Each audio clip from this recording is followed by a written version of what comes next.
My name's Katherine. I'm the communications manager for the Friends of the San Francisco Public Library. I've been working for Friends for about 4 years, and in that time I obtained my master's degree in library and information science.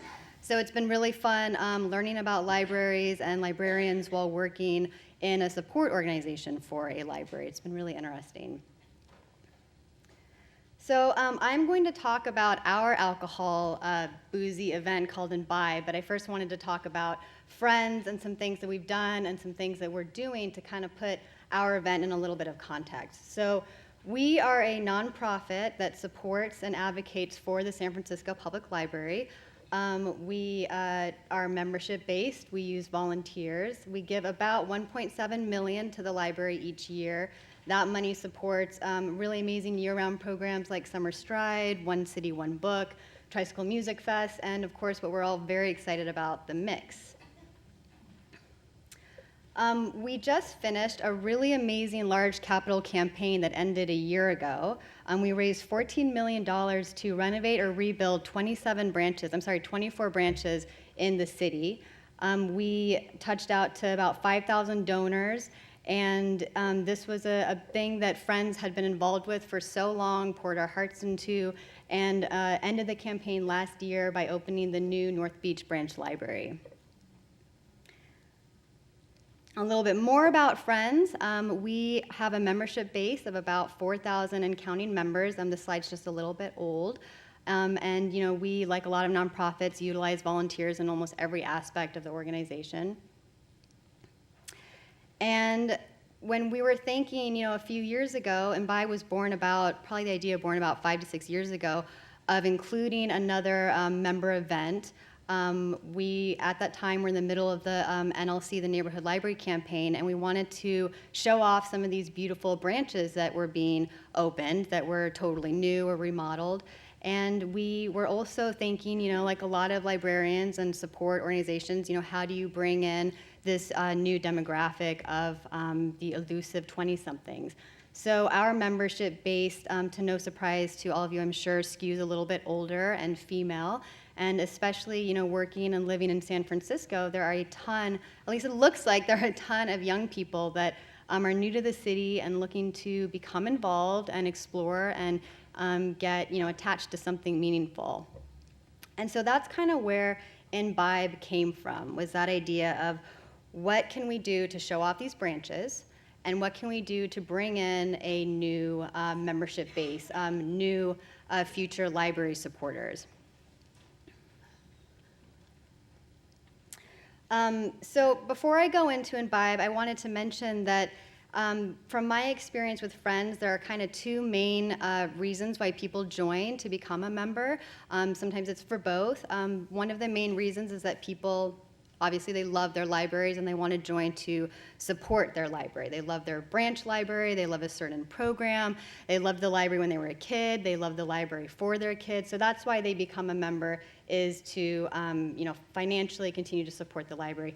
And another reason why we have a robust membership group is because we hold some pretty cool events. So before Imbibe was born, we were doing a books and booze mix with our reception at our big book sale. So we would open up our big book sale before it went public to our members, invited them in for a sneak peek, and then served them wine and food, which I don't think anyone can argue that that's not like a great mix, unless you're in a museum and you don't want to get anything messy, but we're selling like $3 books. It was great.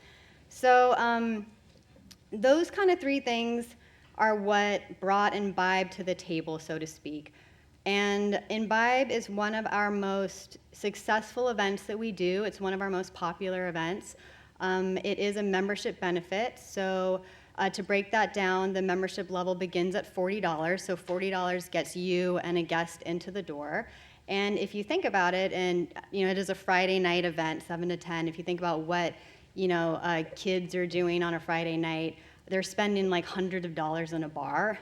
So this is actually like a really good deal if you want to sell it from that point, $40, and it's open bar in a beautiful branch library. So when Imbibe started, we did try and focus the events on some of the newly beautiful renovated branches to highlight, the work that our current members had supported and are going to continue to support. And it was a great way to bring people into these like fabulous new buildings and show them in a different light. You know, it's after hours, 7 to 10, and it's a really unique way for people to engage with one another, and engage with librarians, and see the new branches. So. Imbibe, I'm so entrenched in Imbibe right now because I've been organizing one that's just a few weeks away, so I'm so in the weeds in my mind, and I forget that all of you guys don't really know what Imbibe is. But we hold it about twice a year, and we send out invitations to all of our members. We have about 150 to 200 members attend, so they're pretty full of people. We try and have literary guests, live music. We incorporate crafts, a craft element. So it's, in my opinion, it's like the best party ever. So you're going, there's music, there's food, there's alcohol, there's talent, and it's, I mean, really personally, it's something that if I weren't involved with friends, I would be all over this. So the next couple of slides I have are just some fun pictures of the event so you can kind of physically see what it looks like. And we hold them about twice a year, so we do make them themed. This one was during the holiday month of December, so we had a whole holiday craft element as part of it, and we worked with librarians in San Francisco to kind of own like a craft table and help members make these terrariums and other crafts, which is really fun. And this is all happening while members are imbibing and enjoying a drink or two, and talking to volunteers and librarians. So it's a really, really cool mix of people. This one was held in the summertime of San Francisco, which is kind of a joke because it was probably the coldest imbibe we had. But we had a Hawaiian theme. People were like coming with their jackets and then take them off and have like their hula outfits on. So live music and beer and wine and cocktails. One thing that's been mentioned in a couple other presentations is how important it is to work with partners, and that is absolutely true with this event. It's really amazing how much you can get donated just by asking. I don't know if I've had good luck with it, but really just asking seems to work. It's hard sometimes to ask for something for free, but once you do it, especially when it's for such an amazing cause, I think maybe that's where my luck comes from, is that I'm asking on behalf of such a fabulous San Francisco institution. But we usually have the alcohol completely donated by an alcohol sponsor, which is the case for this upcoming event as well. And food is largely donated, so it's a pretty low-cost event. And it's also a great way to reach out to local businesses and vendors in that neighborhood. So these are held in branch libraries. We're hoping to hold one in the Mix in December, so that would be our first event at the Main. This one was held in February, so we really played up the Love Your Library theme, and the big craft was making Valentine's Day cards. So we have a big book operations. We intake a ton of used books every year, and so I had our book ops crew set aside some appropriate craft-like books, and we just took over a bunch of tables and went crazy with crafts while drinking. It was super fun, and dancing and music. And the one coming up is October 23rd. I think it's our first Halloween-themed imbibe, which I'm super excited about because when you pick a big theme, the rest seems to follow pretty easily. So, people are going to come up in costumes, and we're going to show Nosferatu, the silent film, and have a music playing with it. I'm going to have dueling harps. The harps are going to be dressed up.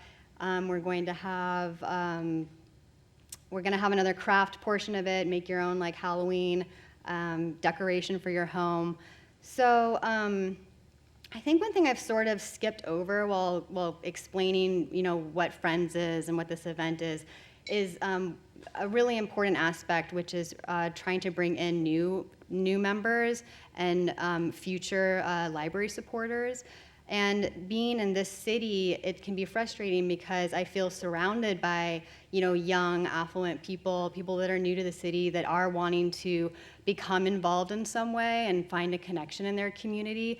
And so they're seeing, they're almost right in front of you, but how do you convince them to be a part of an institution that I think a lot of people have some, misconceived stereotypes about?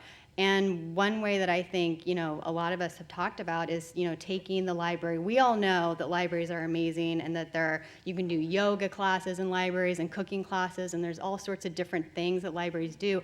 But it's still shocking to me how many people don't know that. I was going through my library degree. I mean, every single person would say like, oh, why libraries? And it's just, you have to get really good at that elevator pitch. But an easy way, I think, to do that is sort of by tricking them to coming into this branch, to drink, to listen to music, for free, pretty much. I mean, their membership gets them all sorts of other benefits, the best one being they support the library.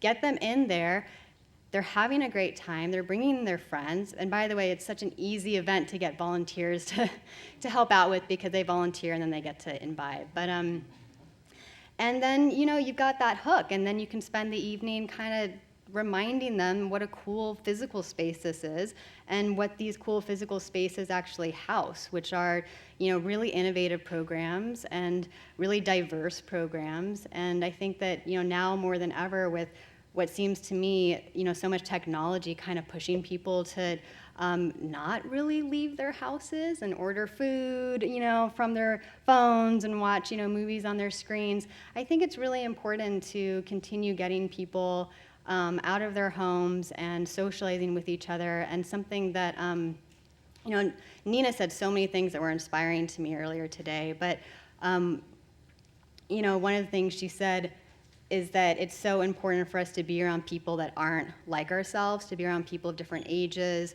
ethnicities, genders, and I think that libraries really encapsulate that. So for me, this event, it's really fun. Like I can't, say how much fun drinking in a library is, but it's so much more than that.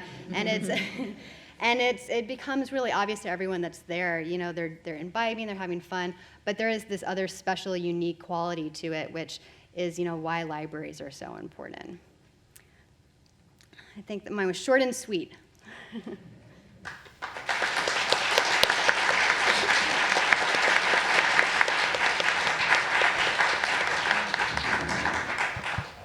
Do these work? They do. Do we have time for questions? Wonderful. We have 10 minutes? 10 minutes for questions. Teamwork, guys. We did it. But no one has questions. That's exciting. When life gives you lemons, make whiskey lemonade. That was part of my presentation. I don't see she beat you. Do the San Francisco Friends have an alcohol license, or how are you doing that? Yeah, I definitely skipped over that part, mostly because I've had the fortune of not having to go through the hoops. It's much more of a kind of time-consuming aspect than it is actually complicated. So we don't have a year-round liquor license. We get a liquor license for the event itself. So just to make a long story short, we take a trip down to the cop shop and they have to sign a form. And it takes a couple days for everything to be finalized, but it's just for that one event. And it is since it's a private event, it's not open to the public. It's for our members, they're paid memberships, and we're not selling alcohol. I think that really helps the type of event that we need a liquor license for. What about Santa Clara? Yeah, what about us? We get a one-day nonprofit license. It's $25. It's an ABC license. We end up running around. You would think that the police are just like, you work for the city, here you go. That's not how it works. So we do a bunch of running around, and we're always in contact with our nonprofit, and they pick up the license. They have to sign for it. So because we're not a one-stop shop, we have to work with our nonprofit partnership really closely to make sure that the license gets done. This is the most boring question ever, but it's a follow-on to this for both Angela and Katherine. How have you dealt with making sure people aren't overserved? And The cups are this big. and I forgot the other half, so you all lucked out. Yeah, we actually do have really tiny cups. And some people imbibe more than others, and it's it is what it is. We've never had incidences. It's not a self-serve, it's an open bar, but we have bartenders that are, we've been lucky enough to have librarians that have had bartending histories help us out. And they're really great. And, they can spot that person that's like, wait, you were here 2 seconds ago, So I think that that's tricky, and it's, whenever you're involving alcohol in an event, there is that, you can open yourself up to like some liabilities, I guess, people over drinking.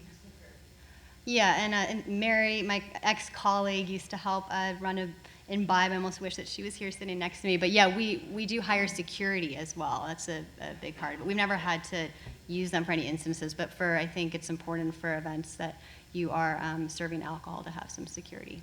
We don't have security. So this is only our second alcohol-related program that we've done, and we're charging you for it. So for the St. George Spirits one, you're doing the tasting for free, and those are really small pours. We don't give you a shot of gin. So it's something just really small, so when the presenter's talking about it, you're good. And then we are charging you for the cocktail. So there is the financial extra aspect where if you want something extra, you're gonna have to pay for it. I don't know if we'll move to an open bar system. That's something that I really would like, just for my own personal life, but I don't know, for our patrons. There's a question.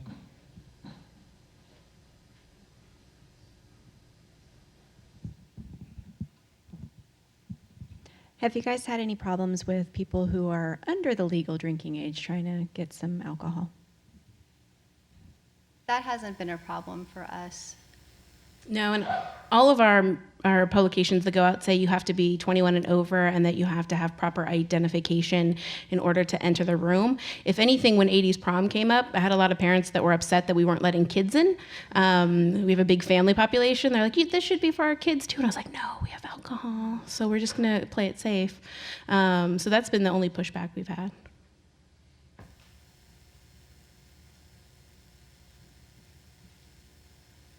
I'm curious how you come up with your themes for these events so that they're speaking to the new audiences that you're trying to engage. Yeah, I mean, that's sort of the easiest part, I think, is to come up with a theme. Depending on where it lies on the calendar, it's kind of easy to have it go with a calendared holiday and then take the theme from there. But there are certainly, if any of you guys have gone to a great party planner's party, the theme is, there are so many different themes out there, and I think that the theme is important if you want to start really focusing on bringing in specific demographics, which is not something we've necessarily done. We've had, like you saw, kind of broad themes, Valentine's, DIY, holiday craft making, but there's certainly opportunities to get pretty specific if you want to bring in, and can't think of a great example, if you want to bring in X amount of people to have the theme really speak to that.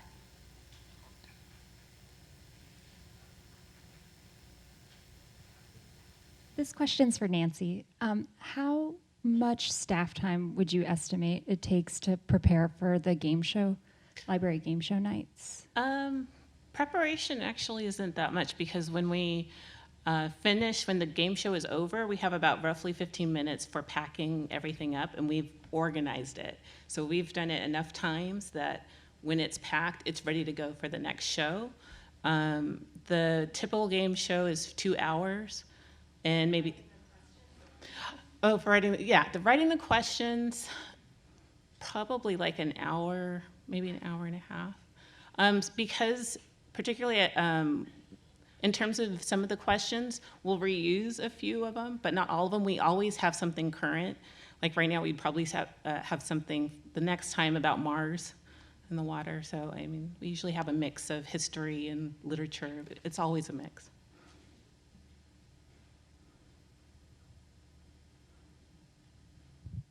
Hi. I just wanted to ask all three of you, maybe going from left to right, how do you know, how effective has it been? Have you seen an increased number of 20s to 30s in the libraries, after the events have been held? Are they recurring or users for other library services, or do they mostly come for the events? That's a really important question. That's a really important part of the event is retention. And you're bringing people in, they're having a great time, for those few hours. But yeah, how do you keep them involved and keep them involved in the reason why the event was there in the first place is to get people to libraries. So that is something that Friends, my organization, is still really working with because we do a couple big events each year, and we see so many people. And then we kind of don't hear from them until the next big event. So I think that there's little ways that we've been trying to do that. But if anyone here has some bright ideas, I'd love to talk to you because I think that that's a common issue is retention and cultivating these new groups of people. Yeah, I tend to think that our retention is kind of in the middle. So some people I've seen before, but a lot are new, and the same thing. They'll come for programs that interest them. So the people that I want to come to the St. George Spirits might not be the same people that are coming to Baby Storytime. So there's just this diverse audience, and that's, I think, the idea behind it is you're reaching out to a totally different audience that doesn't come into your library. When I did fantasy football, it was 27 dudes. And I know these dudes have never been to the library before, and so what you're looking for is that kind of retention to see if they'll come over. Will they come into the library? Will they do the event next year? So even if they only come once or twice to the library, at least a seed's planted in their head that, wow, I can do some cool stuff at the library. I think for mine's a little bit different, but we've had one success story where we had a couple that came to the San Pedro Square. They followed us to Sofa Market, and then we saw them over at the library getting a library card and then attending one of our Korean conversation clubs. So that's one success, but in terms of like the library trivia pub at the Trials Pub, you have maybe 10% are regulars, so we're building that relationship there. At San Pedro Square, probably most of them were always new people. It was always new people, so. Thank you very much, Nancy, Angela, and Katherine.